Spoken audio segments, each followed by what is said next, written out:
تمام ذمہ داران، میرے دوستوں اور بھائیوں،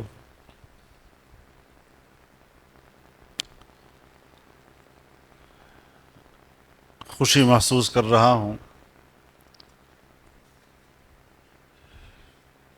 کہ آج یہاں ساہیوال میں پورے صوبے کی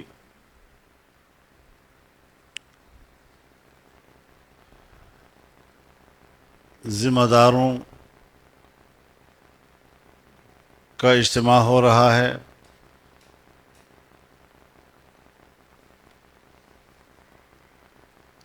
ہم نے ایک لمبا عرصہ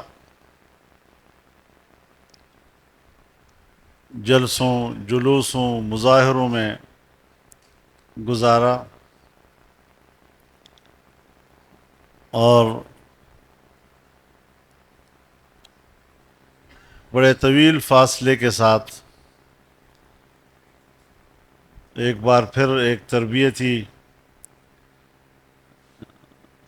اجتماع میں بیٹھ رہا ہوں۔ اب تو وہ تربیتی تقریریں بھی مجھے بھول گئی ہیں۔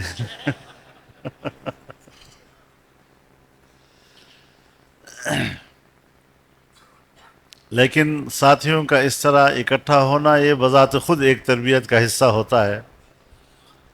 میل جول بڑھتا ہے، جماعت کا احساس دلوں میں اترتا ہے کہ ہم ایک ہیں، ایک عقیدے اور نظریے کے لوگ ہیں، ایک ہی ہمارا ہدف اور مرام ہے، ایک ہی ہم منزل کی طرف جا رہے ہیں۔ اور ظاہر ہے کہ یہ جماعت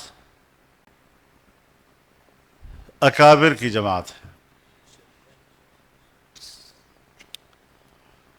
بدقسمتی سے ہم جس ملک میں رہ رہے ہیں وہاں پر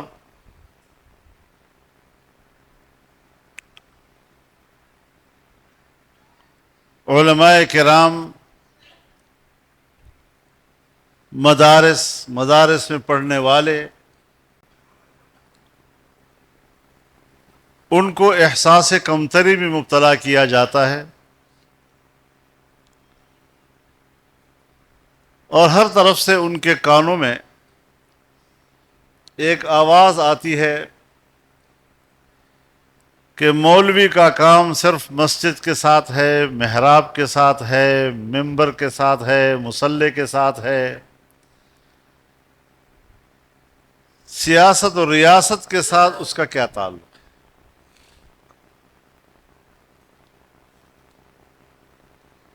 یہ تو ہمارے بڑوں کا دل گردہ تھا،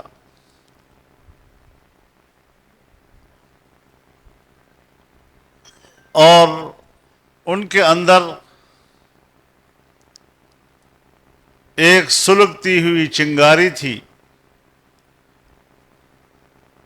جس نے علماء کو حوصلہ دیا، مدارس و مساجد سے وابستہ لوگوں کو حوصلہ دیا،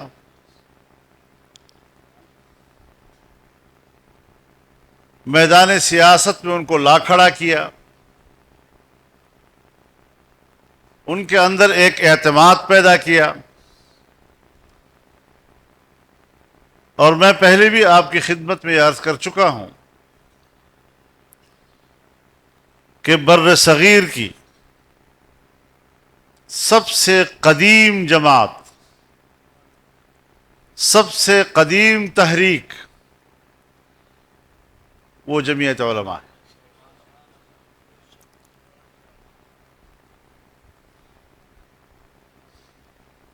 جمعیت علماء کے نام سے تو اس کی بنیاد 1919 میں ڈالی گئی،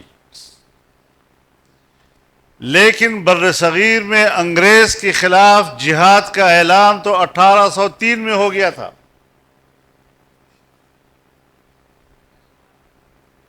اور تسلسل کے ساتھ بر صغیر کی آزادی کی جنگ آپ کے اکابر نے لڑی۔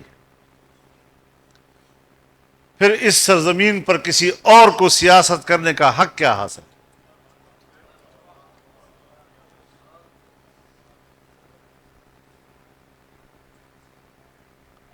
عالمی استعمار سے لڑنے کا ڈھنگ ہم نے لوگوں کو سکھایا ہے،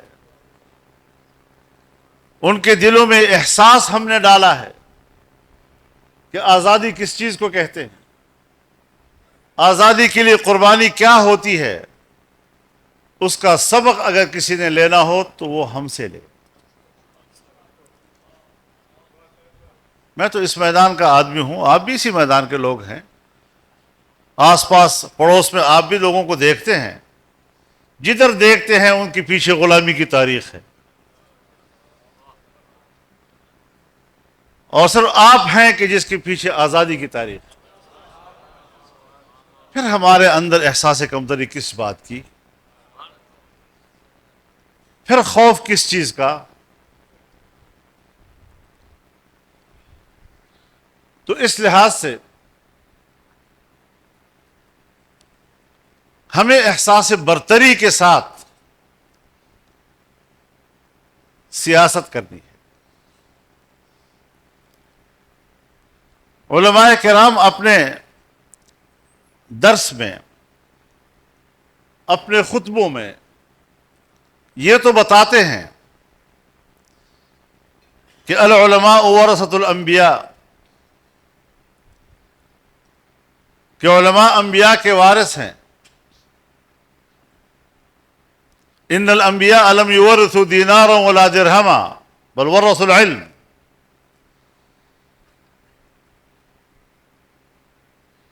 ان کی جائیداد پیسہ روپے نہیں تھا، ان کی جائیداد علم تھا۔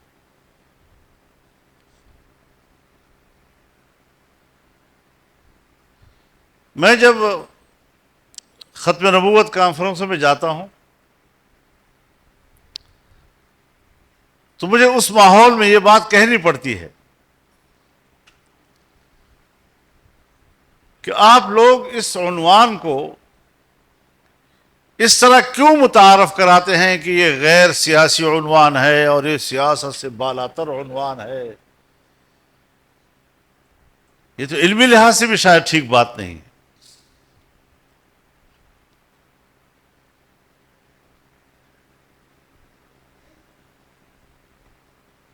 اگر قرآن کریم نے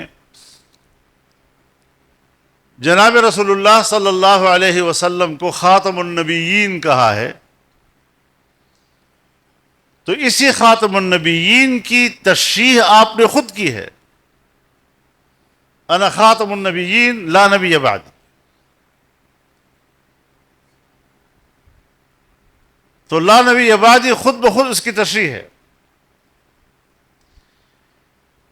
لیکن یہی الفاظ لا نبی بعدی کے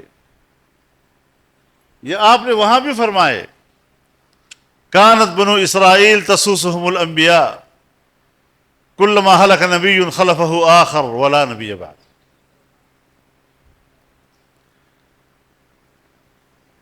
تو انبیاء کرام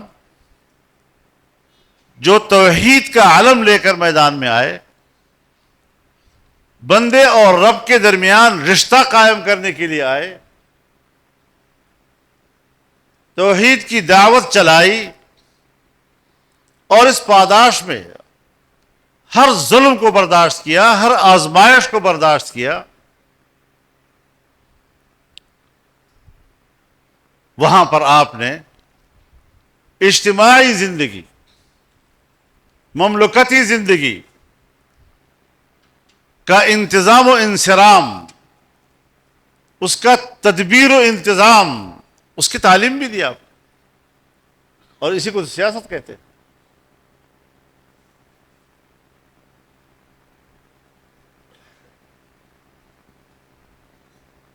تو بنی اسرائیل کی مملکتی زندگی کا تدبیر و انتظام وہ انبیاء کے ہاتھ میں ہوتا تھا، ایک جاتا تھا دوسرا سنبھالتا تھا۔ وَسَيَكُونُ بَعْدِي خُلَفَاءَ فَيَكْثُرُونَ، خلفاء آئیں گے، بڑی تعداد میں ہوں گے، لیکن اب نبی نہیں آئے گا۔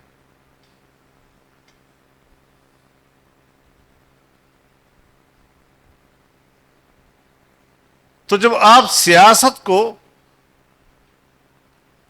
دین کے عنوان سے کاٹ دیں گے، اس کے بعد پھر آپ کیسے لوگوں کو یہ درس دیں گے کہ الیوم اکملت لکم دینکم؟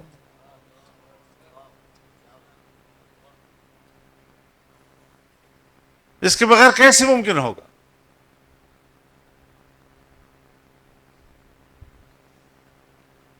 ہمارے حضرات نے اس آیت کے تحت جو اس کی تشریح کی ہے، جو اس کی تفسیر کی ہے، الیوم اکملت لکم دینکم واتممت علیکم نعمتی، آج میں نے تمہارے لیے تمہارا دین مکمل کر دیا ہے اور تم پر اپنی نعمت تمام کر دی ہے۔ تو ایک ہے اکمال دین اور ایک ہے اتمام نعمت۔ اکمال دین باعتبار تعلیمات و احکامات کے ہے، اور اتمام نعمت بصورت اقتدار کے ہے۔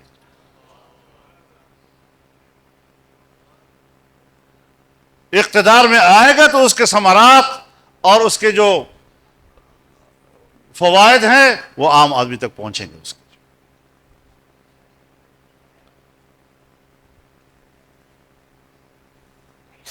تو جمعیت علماء اسلام کا جو پلیٹ فارم ہے، اور اس پلیٹ فارم پر جو ہمارے ساتھی کام کر رہے ہیں، وہ ایک جامع دین کے تصور کے ساتھ کر رہے ہیں۔ ہمارے اکابر نے فرقہ نہیں بنایا تھا۔ یہ جو ہم نے دیوبندیت کو فرقہ بنا دیا ہے نا جی، یہ اپنے لیے دکان بنائی ہوئی ہے۔ ہم اس دکان میں اپنا چورن بیچتے ہیں جی۔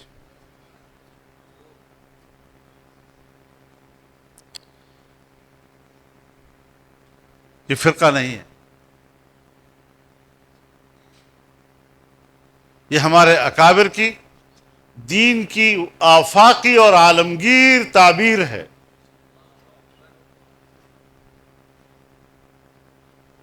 اور عالمگیر تصور کے ساتھ دین اسلام کو دنیا کے سامنے پیش کیا۔ یہ اور بات ہے کہ اس کو بھی عالمی اسٹیبلشمنٹ ہو یا داخلی اسٹیبلشمنٹ ہو، اس نے اس کو بھی ایک فرقہ بنا دیا۔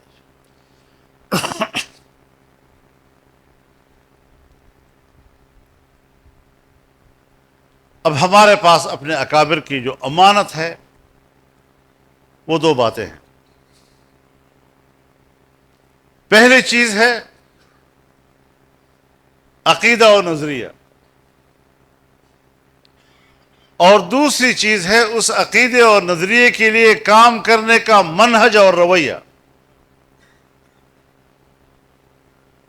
ہم نے نہ اس عقیدے اور نظریے میں کوئی تبدیلی لانی ہے، اور نہ اس کے لیے کام کرنے کے منہج اور رویے میں کوئی تبدیلی لانی ہے۔ اسی لیے فرقہ واریت سے دور رہیں۔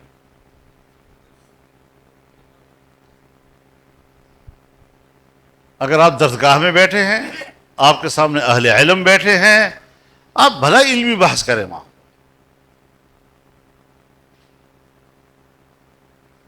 آپ آج کی فرقوں کو نہ دیکھیں، آج کے فرقوں پر تو ہمارے درگاہوں میں بحث ہی نہیں ہوتی۔ ہمارے درگاہوں میں تو بحث ہوتی ہے حنفیت کی، شافعیت کی، مالکیت کی، حنبلیت کی، اور تمام زور ہمارا استاد لگاتا ہے کہ حنفی مسلک کو ہم صحیح ثابت کریں اور دوسرے ائمہ کو ہم کمزور ثابت کریں۔ کیا وہاں پر بھی تعصب ہے؟ وہ درسگاہ سے نکلتے ہیں، حنبلی بھی ہمارا بھائی ہوتا ہے، شافعی بھی ہمارا بھائی ہوتا ہے، اور سب ہم ایک دوسرے کے ساتھ محبت و احترام کے ساتھ ملتے ہیں۔ تو اگر ہمارے دین نے ہمیں تعصب سکھایا ہوتا تو پھر سب سے زیادہ تعصب تو ہمارے امام شافعی سے ہونا چاہیے تھا نا۔ یہ وہ چیز ہے جو ہمارے مدارس میں ان کے لیے احترام، سر کے تاج، آنکھوں کا نور، اور ہمیں ان سے علم کی روشنی ملتی ہے۔ اور بعض جگہوں پر اگر اپنے مسلک پر عمل کرنا ناممکن ہو جاتا ہے اور متعذر ہو جاتا ہے تو پھر ہم دوسرے امام پر بھی عمل کر لیتے ہیں۔ کسی کے امام کی تو ہے، ائمہ برحق ہے۔ تو یہ وہ ساری چیزیں ہیں کہ جو ہمیں دین یہ سکھلاتا ہے۔ تو پھر آج کے ماحول میں جو ہمارے سامنے فرقے بنے ہوئے ہیں، ان کے بارے میں ہم اپنے رویے میں تبدیلی کیوں نہیں لا سکتے؟ اگر علمی بحث ہے تو علمی بحث تک رکھیں. فتوی بازیاں، مناظرے، آج کے زمانے میں تو مناظرہ ہونا ہی نہیں چاہیے، وہ مناظرہ ہوتا ہی نہیں، مجادلہ ہوتا ہے، ایسی جنگ و جدل ہوتی ہے. اب مجادلہ تو جدال سے ہے. اللہ رب العزت نے خود فرمایا ہے ادع الی سبیل ربک بالحکمہ والموعظۃ الحسنہ وجادلہم باللتی ہی احسن. اللہ کے راستے کی طرف بلاؤ حکمت کے ساتھ، شائستہ انداز گفتگو کے ساتھ. وجادلہم باللتی ہی احسن. اور اگر کہیں پر دعوت دینے والا اور جس کو دعوت دی جا رہی ہے کسی مسئلے میں الجھ جائیں تو اس جھگڑے کو بھی باللتی ہی احسن حل کرو. باللتی ہی احسن نہیں فرمایا، احسن فرمایا. اب دعوت کے ذریعے تو دو ہی ہیں، یا حکمت ہے یا حسن موعظت ہے. جدال یہ تو ذریعہ دعوت نہیں ہے، لیکن اگر ایسی صورتحال بن جائے تو پھر اس کو بھی اس طرح حل کرو کہ اس کا مآل اور اس کا نتیجہ بھی وہی ہو جو حکمت اور حسن موعظت کا ہوا کرتا ہے.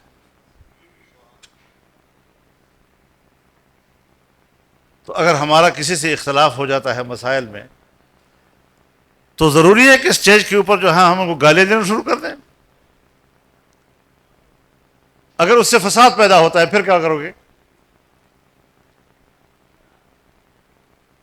حضرت عبداللہ بن مسعود رضی اللہ تعالیٰ عنہ سفر میں 2 رکعت کو واجب کہتے تھے، اور حضرت عثمان رضی اللہ تعالیٰ عنہ وہ کو رخصت کہتے تھے. اور بعض اوقات تو برہم بھی ہو جاتے تھے. میں نے حضور صلی اللہ علیہ وسلم خود دیکھا ہے وہ 2 رکعت پڑھتے ہیں. ایک جگہ سفر میں اکٹھے ہوئے، امام حضرت عثمان تھے، نماز انہوں نے 4 رکعت پڑھائی، آپ نے بھی اس کے پیچھے 4 رکعت پڑھ لی. تو لوگوں نے کہا کہ حضرت آپ تو بہت سخت اس مسئلے میں بڑے سخت ہیں، آپ نے تو آج سفر میں 4 رکعت پڑھ لیے. تو انہوں نے کہا جو امت جو تقسیم ہوگی اس کا خیال نہیں ہے. وہ بڑا اشک تھا میرے اوپر.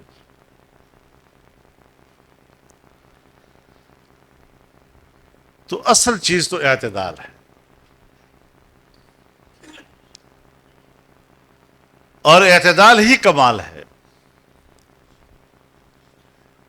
اگر اعتدال نہیں ہے تو یا افراط ہے یا تفریط ہے. افراط اور تفریط دونوں نقص ہیں، اور اعتدال ہی کمال ہے.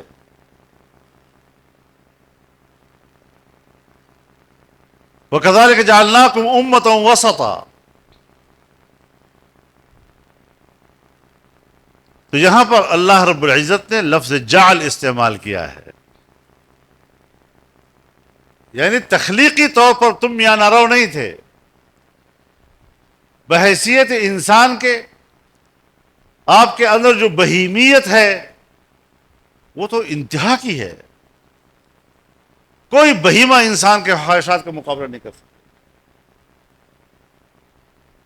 لیکن قرآن کریم نے جو تعلیمات بھیجی اور ان تعلیمات کو انسان کے اندر جذب کیا، اس کی زندگی میں داخل کر دیا، اس سے آپ کے رویوں میں اعتدال پیدا کر. پیسے کو بھی بہت جی چاہتا ہے، لیکن پیسے کا یہ طریقہ ہوگا، اس میں کماؤ گے تو یہ حلال ہوگا ورنہ پھر حرام ہوگا. حدود میں رہو. پیسہ کما لیا، زیادہ کما لیا، اب زکوٰۃ بھی دو اور صدقات بھی دو، سارا اپنی جیب میں مت ڈالو. دوسرے کے حقوق ادا کرو، اپنی طرف کوئی چیز مت سمیٹو. اعتدال کے ساتھ زندگی گزارو.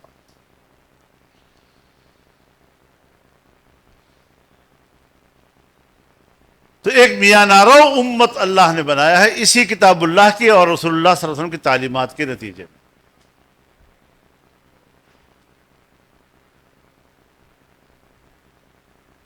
اور اسی اللہ رب العزت کی اطاعت اور اس کی عبدیت کو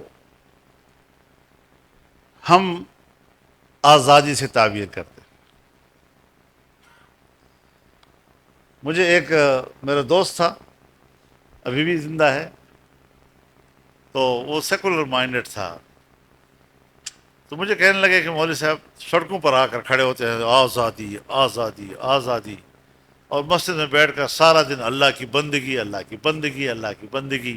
ایک کام کیا کرو، یا بندگی جب بتاؤ یا آزادی بتاؤ.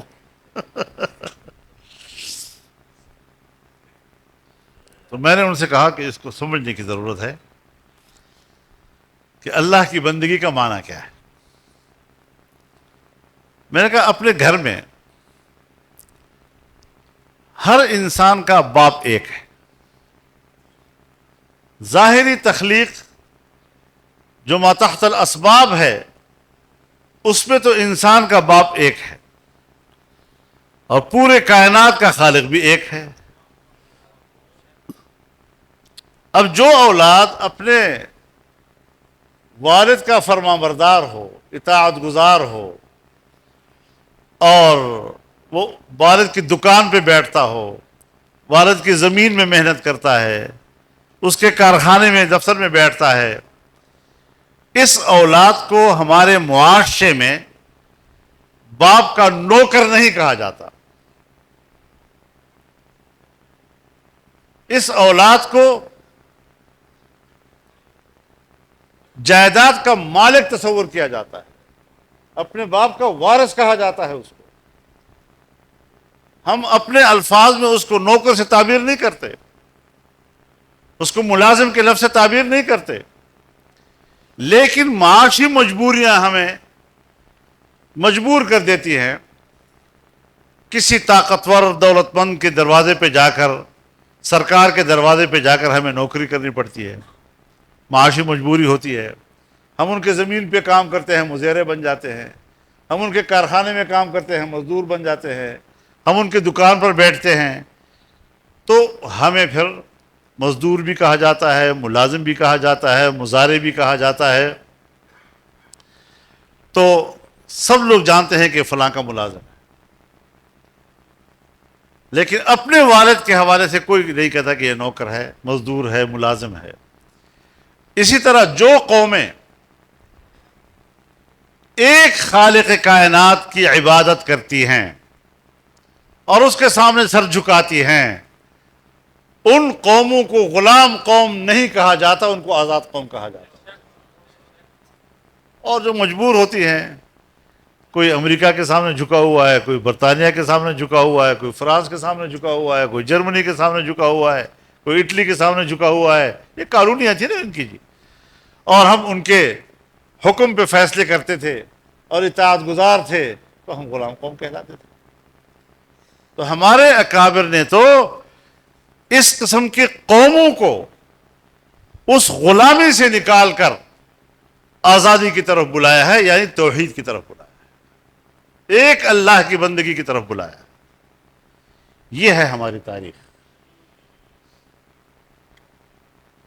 اب اس حوالے سے ظاہر ہے کہ انسان کی دو زندگیاں ہیں، ایک اس کی انفرادی زندگی ہے اور ایک اس کی جماعتی زندگی، مملکتی زندگی ہے، ملی زندگی ہے. ہمارے اکابر نے جب جمعیت علماء قائم کی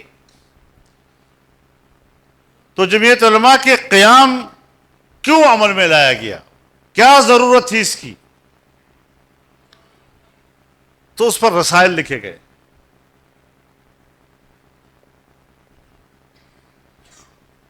اور اس میں انہوں نے یہ توجیہ کی ہے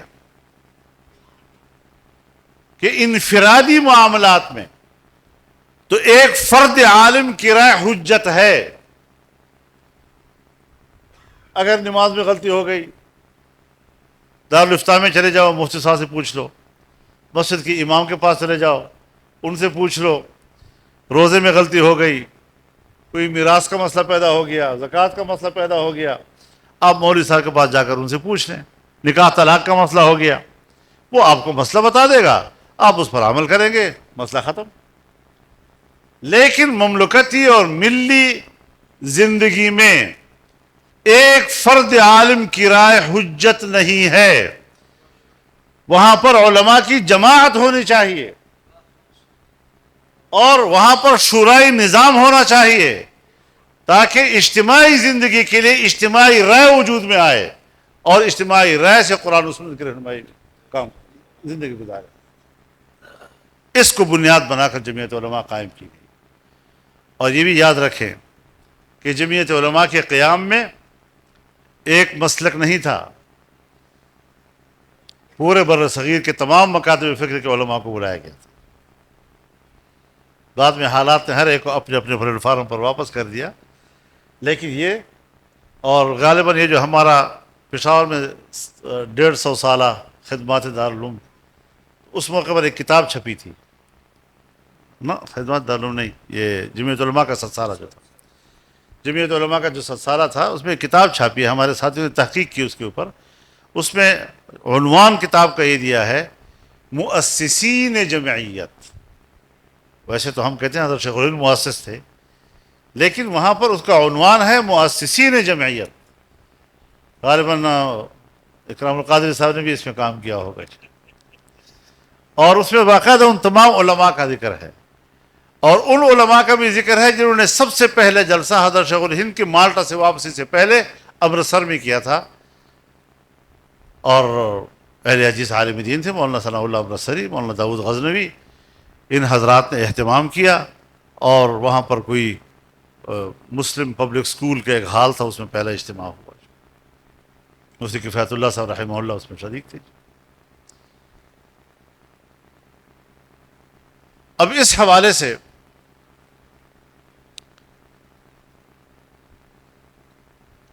مملکتی زندگی کے لیے نظام کیا ہونا چاہیے؟ جمعیت علماء کا بھی ایک منشور ہے، باقی پارٹیوں کی انتخابی منشور تو ہر الیکشن میں بدلتے رہتے ہیں، وہ کرنٹ ایشوز پہ بات کرتے ہیں، ہم نے یہ کرنا ہے تو ہم نے یہ کرنا ہے۔ جمعیت کے منشور میں کوئی تبدیلی نہیں لائی جاتی، وہ اپنی جگہ پر قائم ہے۔ اور ہمارے ایک بزرگ تھے جو جمعیت علماء اسلام کے منشور کو بنانے والی کمیٹی کے رکن تھے،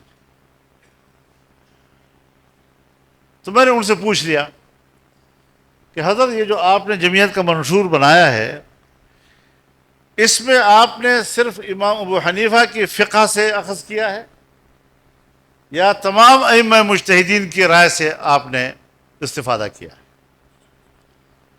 تو میری طرف دیکھا، تھوڑے مسکرائے اور کہا بڑا اچھا سوال کیا آپ نے، ماشاءاللہ، کیسے خیال میں آیا یہ؟ میں نے کہا بس یہ میرے خیال میں آیا۔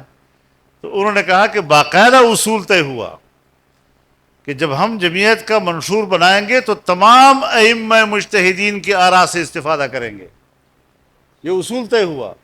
لیکن منشور مکمل ہو گیا اور فقہ حنفی سے باہر جانے کی ضرورت نہیں پڑی۔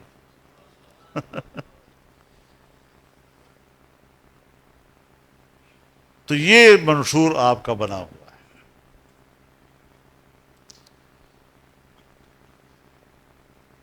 اب ہم تو ظاہر ہے سب جب اکٹھے ہیں تو اب اس منشور ہمارے درمیان قدر مشترک،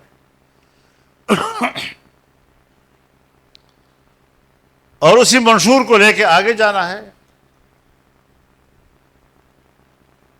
جب ہم منشور کو لوگوں کے سامنے لے جائیں تو آپ نے ضرور یہ دیکھنا ہوگا کہ آج کے حالات میں قوم کا معاملہ کیا ہے اور میرا منشور ان حالات میں کیا کہتا ہے۔ تو ضروری نہیں ہے کہ ہر حالات میں آپ اس کے تمام جزیات کو دہراتے رہیں، بلکہ جس قسم کے حالات سے آپ وابستہ ہیں، جس قسم کی مشکل قوم کو درپیش ہے، اس حوالے سے جو جو نکتہ قوم کی رہنمائی کر سکتا ہے، اس کے لیے ریلیف دے سکتا ہے، اس کی سہولت مہیا کر سکتا ہے، مسئلے کا حل پیش کر سکتا ہے، آپ ان دنوں میں اس کو ضرور ہائی لائٹ کریں،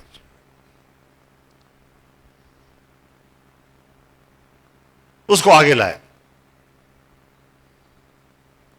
اب ظاہر ہے کہ آج کے دور میں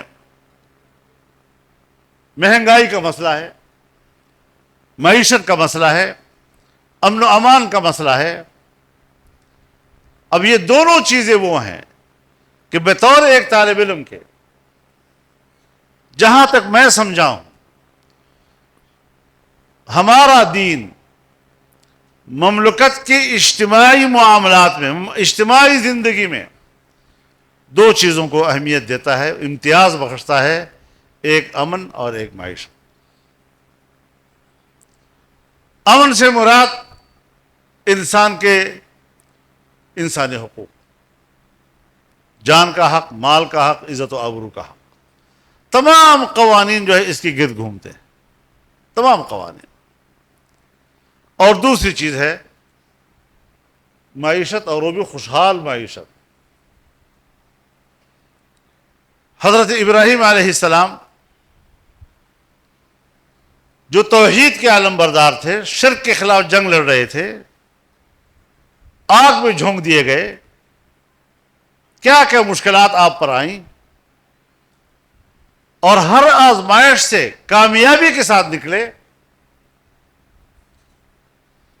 تو اللہ رب العزت نے فرمایا وَإِذِ ابْتَلَىٰ إِبْرَاهِيمَ رَبُّهُ بِكَلِمَاتٍ فَأَتَمَّهُنَّ۔ جب اللہ تعالیٰ نے ابراہیم کا امتحان لیا علی نبینا علیہ السلام، تو آپ انٹرویو میں کامیاب ہو گئے۔ قال انی جاعلک للناس اماما، پوری انسانیت کا امام بنانا چاہتا ہوں۔ اب کیفیت بدل گئی، ایک نئی ذمہ داری کا احساس آپ میں آیا۔ اب آپ کی گفتگو کا انداز بھی بدل گیا۔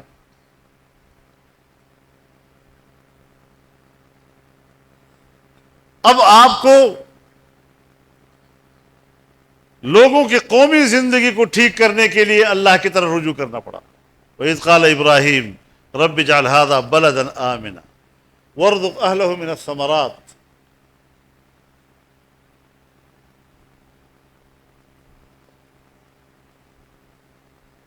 ایک تو اس شہر کو، اس آبادی کو امن عطا فرما، اور پھل فروٹ عطا فرما، خوشحال معیشت ہو۔ لیکن آپ نے صرف مومنین کے لیے فرمایا، من آمن منہم باللہ والیوم الآخر۔ اللہ تعالیٰ نے فرمایا قال ومن کفر فأمتعہ۔ اب جہاں لفظ متاع آتا ہے وہ وقت قلیل کے لیے ہوتا ہے۔ حج میں بھی تمتع جو ہے وہ دو احراموں کے بیچ میں تھوڑے سے وقفے کو، سہولت کو کہتے ہیں۔ تو دنیاوی زندگی جو تھوڑی سی ہے اس میں تو ان کو بھی دوں گا۔ اس کا معنی یہ ہے کہ دنیا میں جب آپ ایک مملکتی زندگی کے ذمہ دار بنیں گے تو آپ کے ملک کے اندر چاہے مسلمان ہو چاہے غیر مسلم ہو، وہ انسانی حقوق میں آپ کے لیے برابر ہوں گے۔ اب آپ مجھے بتائیں کہ اپنا منشور ذرا دیکھ لیں۔ یہ منشور آپ کا وہ ہے کہ جب آپ حکومت بنائیں گے تو پھر آپ اس پر عمل درآمد بنائیں گے۔ یہ نہیں کہ آپ حکومت میں آتے ہی اس کو نافذ کر سکیں گے، اس کے لیے پھر آپ اپنی حکومت کے وسائل کو استعمال کریں۔ جس طرح ہمارے صوبہ خیبر پختونخوا میں حکومت آئی، جب مفتی صاحب کی حکومت تھی تو ان کے اختیار میں سود کا خاتمہ تھا، انہوں نے مقامی لوگوں کو قرضے دینے پر سود ختم کر دیا تھا۔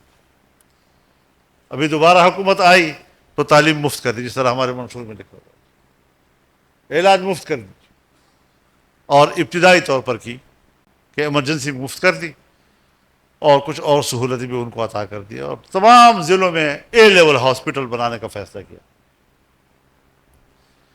تو آپ پھر وسائل کو اس منہج پہ استعمال کرتے ہیں کہ آپ اپنے منشور پر عمل درآمد کرا سکیں۔ اب جب آپ کا منشور آپ کو کہتا ہے کہ آپ نے جب حکومت کرنی ہے تو اس حکومت میں آپ نے یہ کچھ کرنا ہے، تو اس میں تو شیعہ بھی ہوگا، اس میں تو بریلوی بھی ہوگا، اہل حدیث بھی ہوگا، ہندو بھی ہوگا، سکھ بھی ہوگا، عیسائی بھی ہوگا۔ تو اگر پہلے سے آپ ان کو گردن کاٹنے کی بات کریں گے، وہ کہیں گے اچھا تیری حکومت بھی آ جائے گی تو اچھا ہماری گردن کاٹو گے تم. تو آپ نے ان کو اطمینان دلانا ہے کہ نہیں، ہم آپ کی انسانی حقوق کے محافظ ہیں. آپ ریاست کو تسلیم کریں، ہم آپ کے حقوق کو تسلیم کریں. آپ ملک کے آئین کو تسلیم کریں، ہم آپ کو تسلیم کریں. پھر اس کے بعد جو آپ کی ذمہ داری ہے آپ نے اس کو حکمت کے ساتھ نبھانی ہے، کیونکہ کتاب سے بڑھ کر تو کوئی سچائی نہیں ہے دنیا میں. کتاب اللہ سے بڑھ کر کوئی سچائی ہے؟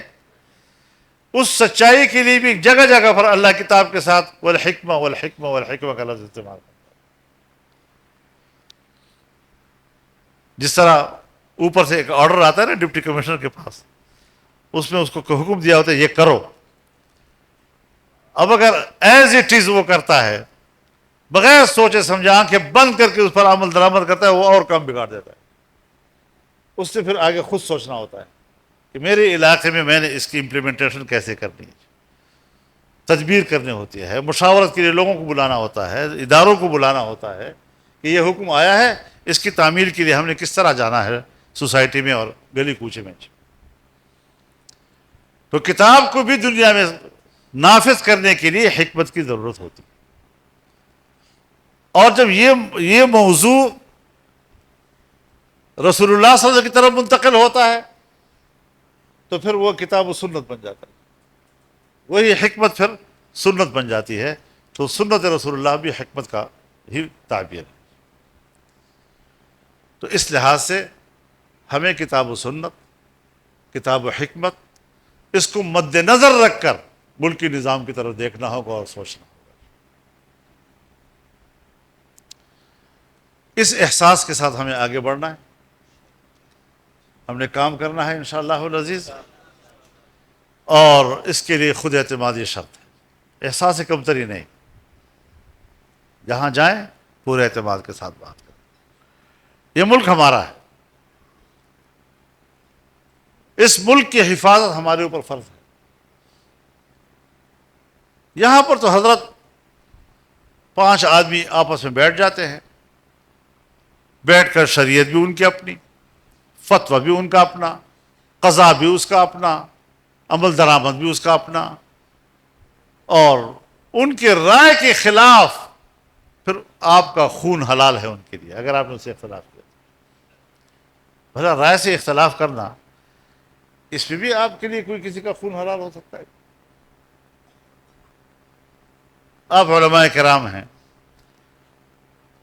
منبر پر آپ یہی مسئلہ بیان کرتے ہیں کہ اگر ایک حرام کا ارتکاب آپ کرتے ہیں اور اس کو آپ حرام سمجھتے ہیں اور یہ آپ کو اعتراف ہے کہ میں گناہگار ہوں، تو آپ کافر نہیں ہوتے. اور اگر آپ نے حرام کو حلال سمجھا اور کوئی ندامت نہیں ہے اور آپ نے کہا کہ میرا حق ہے، تو پھر آپ علماء کرام خود کہتے ہیں پھر وہ کافر ہو جاتا ہے. اب ہمارے لوگ جو یورپ میں جاتے ہیں، راہ چلتے شریف آدمی کو گالیاں دے دیتے ہیں، بے عزت کرتے ہیں ان کو. کیوں کرتے ہو بھائی؟ یہاں کا قانون مجھے اجازت دیتا ہے. بابا یہاں کا قانون اجازت دیتا ہے، اپنی شریعت، اپنی مسلمانی کہاں گئی تیری؟ تو پاکستان سے کیا ہے؟ تمہاری سوسائٹی کے آداب کیا ہیں؟ کیا کسی بڑے کو، عزت والے کو روڈ پر کھڑے ہو کر پھر اس کا ویڈیو بھی بنا رہے ہوتے ہیں، گانے بھی دے رہے ہوتے ہیں، اس لیے کہ وہاں کا قانون الاؤ کرتا ہے اس کو. یہ بہت بڑی گمراہی کہ دوسرے ملک میں جا کر اس کے قانون کو آپ فالو کرتے ہیں اور پھر آپ کہتے ہیں میرے لیے جائز ہے. کیسے جائز ہوگا؟ تو یہ وہ چیز ہے جو رسول اللہ صلی اللہ علیہ وسلم نے اس کی نشاندہی کی اور فرمایا لَتَتَّبِعُنَّ سُنَنَ مَنْ قَبْلَكُمْ شِبْرًا بِشِبْرٍ وَذِرَاعًا بِذِرَاعٍ حَتَّى لَوْ دَخَلُوا جُحْرَ ضَبٍّ تَبِعْتُمُوهُ. ایک زمانہ آئے گا کہ تم پچھلی قوموں کی قدم قدم بالش بالش ایسی پیروی کرو گے کہ اگر وہ گوہ کی غار میں گھسیں تو تم وہاں بھی ان کے پیچھے گھستے جاؤ گے.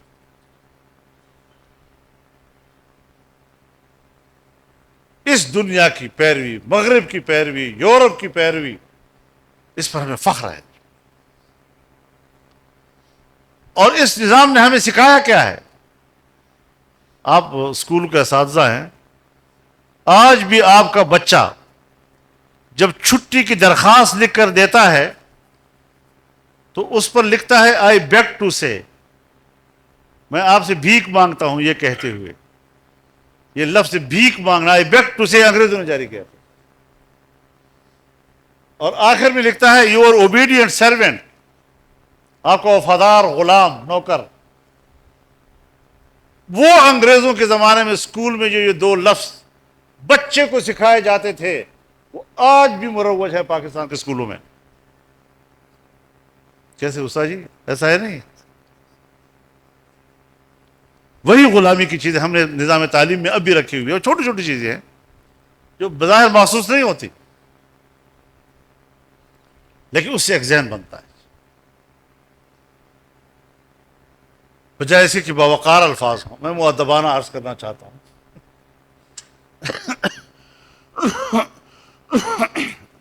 آپ کا فرمانبردار بیٹا، فرمانبردار شاگرد، اچھے باوقار الفاظ بھی تو ہے نا جی، لیکن جب انگریزی بھی لکھو گے آپ تو اس میں آپ کو جو دماغ میں جو مفہوم آئے گا وہ غلامی کا. اس طرح انہوں نے ہمارے قوم کی تربیت کی، بچوں کی تربیت کی. آج ایک بڑی ذمہ داری آپ پر ہے حضرات. ہم ذرا تھوڑا سا واپس اپنے مسجدوں اور حجروں کی طرف سمٹتے جا رہے ہیں، اور معاشرہ بے ہنگم ہوتا جا رہا ہے. نوجوان نسل تباہ ہوتی جا رہی ہے، بد اخلاقی کی انتہا کو پہنچ چکی ہے، اور جدید ٹیکنالوجی نے تو اس کو حدود پار کروا دی. ٹک ٹاک جانتا ہوگا، یوٹیوب جانتا ہوگا، لیکن کلمہ پڑھنا نہیں آتا ہوگا، نماز نہیں آتی ہوگی، اپنے پیغمبر کا نام اس کو نہیں آتا ہوگا. تو پھر اس کی اصلاح کون کرے گا؟ آپ حضرات ہی کو نکلنا پڑے گا. جو بے حیائی اور فحاشی اور بے ادبی اور گستاخیاں اس معاشرے کو سکھائی گئی ہیں، اس نے ہماری ایک نسل کو تباہ کر دیا. آج مولوی صاحب خطبہ دے نا جی، اور خطبے میں یہ کہے کہ یہ فحاشی، یہ مخرب اخلاق، تو ایک یوتھ یا ایک دم کھڑا ہو جائے گا، آپ ہمارے خلاف تقریر کر رہے ہیں، وہ تیرے خلاف نہیں کر رہا ہے. اس کو خود فوراً پتہ چل جاتا ہے کہ یہ میرے خلاف بولتا ہے. چور کی داڑھی میں تنکا جسے کہتے ہیں.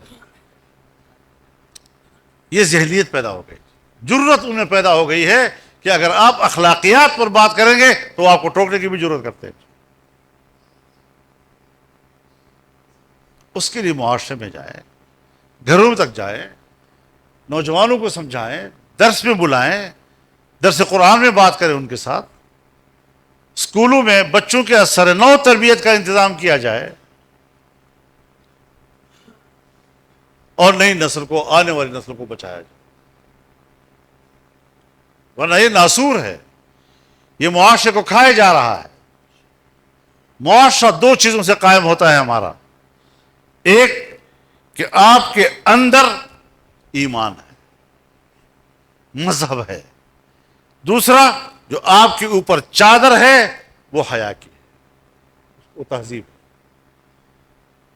تو اندر سے مذہب اور باہر سے تہذیب، اندر سے ایمان اور باہر سے حیا، یہ جس قوم سے چھن جائے پھر وہ اپنی آزادی برقرار نہیں رکھ سکتی، وہ غلام بن جاتا. آج سب سے بڑا مسئلہ آپ کو یہ درپیش ہے.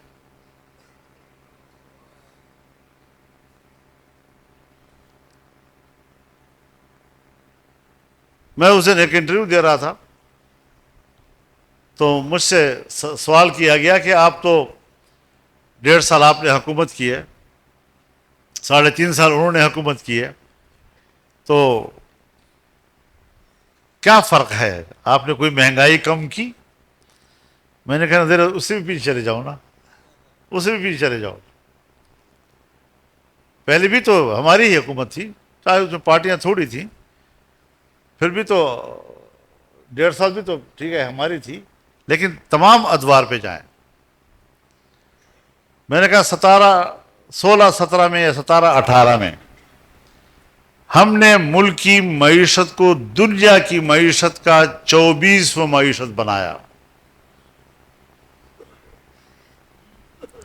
اور ابھی جو ہندوستان میں G20 کا سمٹ ہوا ہے، سربراہی اجلاس ہوا، اب تک ہم آج اس اجلاس میں شریک ہوتے جی.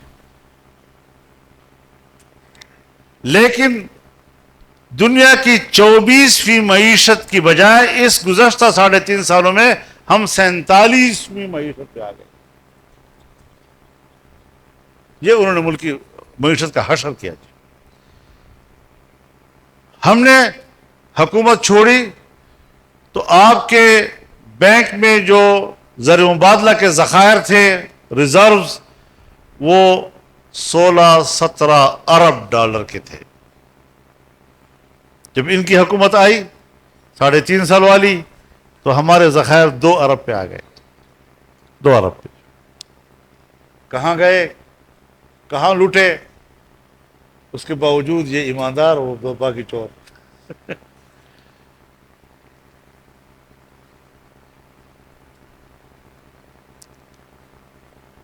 سالانہ مجموعی ترقی کی جو شرح تھی وہ 6-6.5% پہ ہم نے چھوڑی تھی. 3.5 سال حکومت آئی، 0 سے نیچے چلے گئی، مائنس پہ چلی گئی. یہ فرق تھا ان کا.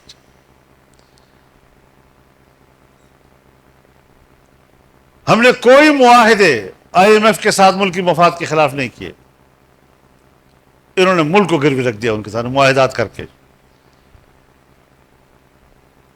اسٹیٹ بینک ان کے حوالے کر دیا. یاد رکھیں آج اس وقت قیمتیں آپ کے کنٹرول میں نہیں ہیں، IMF کے کنٹرول میں. وہی اٹھاتے ہیں، وہی گراتے ہیں، وہی ٹیکس لگاتے ہیں، وہ بڑھاتے ہیں، وہی گھٹاتے ہیں.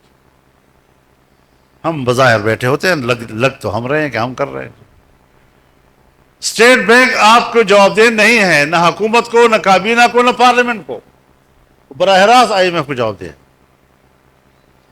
تو روپے کی قیمت پر آپ کا کیسے کنٹرول ہوگا؟ تھوڑے حالات بدلتے ہیں، اچھا ہو جاتا ہے، پھر اوپر جاتا ہے.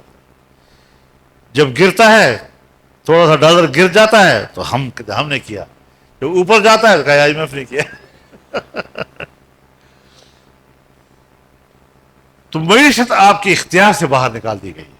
اب اس کو واپس کیسے لانا ہے؟ تو ایک دلدل میں ہمیں پھنسا دیا. دنیا ہم پر اعتماد نہیں کر رہی. اب ان حالات میں حضرت ہم نے ملک کو نکالنا ہے. اور جب میں لفظ دلدل استعمال کرتا ہوں تو اس کا معنی یہ ہے کہ آدمی اس سے نکلنے کی کوشش کرتا ہے لیکن دھستا چلا جاتا ہے. اس حالت سے اب قوم 2-4 ہے. یہ پبلک کو سمجھانا پڑتا ہے. ورنہ جس کی حکومت ہو، جو کرسی پر بیٹھا ہو، لوگوں کو وہی نظر آتا ہے، اسی کی بات کرتا ہے. کسی کی غلطیاں اور کون اس کی سزا پا رہا ہے. کسی کی حماقتیں بھی نہیں ہے. آمدن ایجنڈا لے کر آئے کہ پاکستان کے میگا پروجیکٹس کو فریز کرنا ہے، سپیک کو منجمد کرنا ہے. اور مجھے خود ایک چینی سفیر نے ملاقات میں کہا کہ یہ آپ کی کیسی حکومت ہے؟ میں نے کہا کیوں؟ انہوں نے کہا جی آپ کا وزیر اعظم ہمیں کہتا ہے کہ پاکستان میگا پروجیکٹس کا متحمل نہیں ہے. تو میں نے کہا پھر کیسے کرو گے؟ انہوں نے کہا میڈیم اور مائکرو لیول کی تجارت. وہ میں نے کہا مائکرو لیول کی تجارت تو لوگ آپس میں کرتے ہیں. کسی نے مرغی بیچنی ہے تو دوسرا خرید لیتا ہے، ایک بیچ دیتا ہے. کسی نے کٹا خریدنا ہے تو ایک خریدتا ہے، دوسرا بیچ دیتا ہے. کسی نے پلاٹ خریدنا ہے تو ایک لے لیتا ہے، ایک بیچ دیتا ہے. تو یہ تو پبلک کے درمیان ہے، مائکرو لیول کا ہے کاروبار. اس سے اوپر جاتا ہے تو اسٹیٹ اور پبلک کے درمیان. کسی نے چھوٹا سا کارخانہ لگانا ہے، یونٹ لگانی ہے، بینک سے قرضہ لے لیتا ہے، ریاست اس کو تعاون کرتی ہے، اس کے ساتھ کاروبار شریک کر لیتی ہے. میگا پروجیکٹس میں باہر کی سرمایہ کاری کی ضرورت ہوتی ہے. ان سے تو امریکہ بھی بے نیاز نہیں ہے. تو انہوں نے کہا یہ آپ کے لوگوں کا فلسفہ ہے، ہمیں سمجھ میں نہیں آ رہا کہ آپ لوگ کیسے فلسفی لوگ ہیں. میں نے کہا ہمیں اس طرح کا دماغ اب اللہ نے دیا ہے کہ ہم اس طرح سوچتے ہیں. لوگ اوپر کی طرف جاتے ہیں، ہم میگا سے میکرو کی طرف آ رہے ہیں. کہیں سی پیک کا منصوبہ 70 ارب کا، اور کہیں ہم مرغے اور گدھے بیچنے کے لیے آ گئے. اور پھر کہا گدھوں کی افزائش نسل ہوگی. یہاں آپ کے قریب کہیں اکاڑے میں ایک مرکز بھی بنایا تھا انہوں نے گدھوں کی افزائش. اس قسم کی چیزیں جو ہیں ایک مضحکہ خیز قسم کی معیشت دنیا کو دے دی، اور پھر فخر بھی کر رہے ہیں. تو میں نے کہا یہ تو پھر وہی مرغی ہے جو گندگی میں چونچ بھی مارتی ہے اور چونچ اوپر بھی رکھتی ہے. شرم بھی نہیں آتی ان باتوں کے اوپر. اور اس حالت میں حضرت یہ جو ہم لوگ 2-4 آدمی اپنے کمرے میں بیٹھ کر جذبہ جہاد کے تحت نکلتے ہیں اور بندوق اٹھاتے ہیں، یہ تو آپ سوچ ہے نا، یہ تو ایک جذبہ ہے، آپ کو آ گیا جذبہ. اب یہ چیز تو تدبیر اور تدبر مانگتی ہے کہ پھر اس کا انجام کیا ہوگا. شریعت میں تو پہلے انجام پہ نظر رکھنی ہوگی، پھر کام شروع کرو. تدبیر اور تدبر دونوں کا مادہ دال بیرے ہے. النظر علی دبر الامور، معاملات کے انجام پہ نظر رکھنا. ہمارے دل میں خواہش آئی، جذبہ آیا اور شروع کر دیا. اب اگر آپ بندوق اٹھاتے ہیں، حملے کرتے ہیں، مسجدوں کو اڑاتے ہیں، نمازیوں پہ حملے کرتے ہیں، آپ بتائیں کہ یہ کیا پیغام دے گا دنیا کو کہ پاکستان میں سیاسی استحکام نہیں ہے. اب پتہ نہیں الیکشن بھی ہوتے ہیں نہیں ہوتے. پھر جب آپ پیغام یہ دیں گے کہ پاکستان میں استحکام نہیں ہے، تو پھر آپ کی سرمایہ کاری کے لیے کون آئے گا؟ پیسہ کون یہاں لگائے گا؟ اپنے ملک کے جو باہر لوگ رہتے ہیں ان کی ترسیلات رک جائیں گی. یہ ساری چیزیں ملک کی معیشت کو تباہ کرنا، اس کے امن کو تباہ کرنا، یہ سارے چیلنجز ہیں. اور یہ تب ہوتی ہے جب اللہ ناراض ہو جاتا ہے. ہم نے 75 سال گزارے اور ہم نے جو لا الہ الا اللہ سے وفاداری کا مظاہرہ کیا ہے، آج اس کے نتائج آپ دیکھ رہے ہیں. ضرب اللہ مثلا قریۃ کانت آمنۃ مطمئنۃ یأتیہا رزقها رغدا من کل مکان فکفرت بانعم اللہ فاذاقها اللہ لباس الجوع والخوف بما كانوا یصنعون. اللہ تعالیٰ نے اس آبادی کی مثال دی ہے کہ جہاں امن بھی تھا اور اطمینان بھی تھا، پرسکون زندگی تھی، اور معیشت ہر طرف سے کھچ کھچ کے آ رہی تھی. لیکن جب انہوں نے اللہ کی نعمتوں کا انکار کیا، کفران نعمت کیا، تو پھر اللہ نے بھوک اور بد امنی کا مزہ چکھا دیا. جو علامت ہے بظاہر اللہ کی ناراضگی کا، اسی کام کو ہم سمجھتے ہیں کہ ہم کوئی بہت بڑا نیکی کا کام کر رہے ہیں. اور اگر آپ یہ بات کرتے ہیں تو پھر انسان کے خون کو اور مومن کے خون کو حلال سمجھنا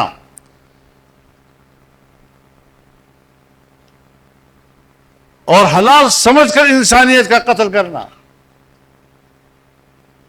یہ کس زمرے میں آئے گا؟ پھر یہ کہاں مومن رہ جاتا ہے؟ پھر سب سے زیادہ حرام چیز تو انسان کا خون ہے. ومن يقتل مؤمنا متعمدا فجزاؤه جہنم خالدا فيها وغضب الله عليه ولعنه واعد له عذابا أليما. اب بتائیں، اتنا ناراض اللہ اس کسی بات سے نہیں ہو. لزوال الدنیا اہون عند اللہ من قتل رجل مسلم من دم مؤمن. ایک مؤمن کے خون کے مقابلے میں اگر پوری دنیا تباہ ہو جائے، پوری دنیا کی تباہی اللہ کے لیے آسان ہے. ایک آدمی کا خون بہانا جو ہے وہ اللہ پر بہت بھاری ہے.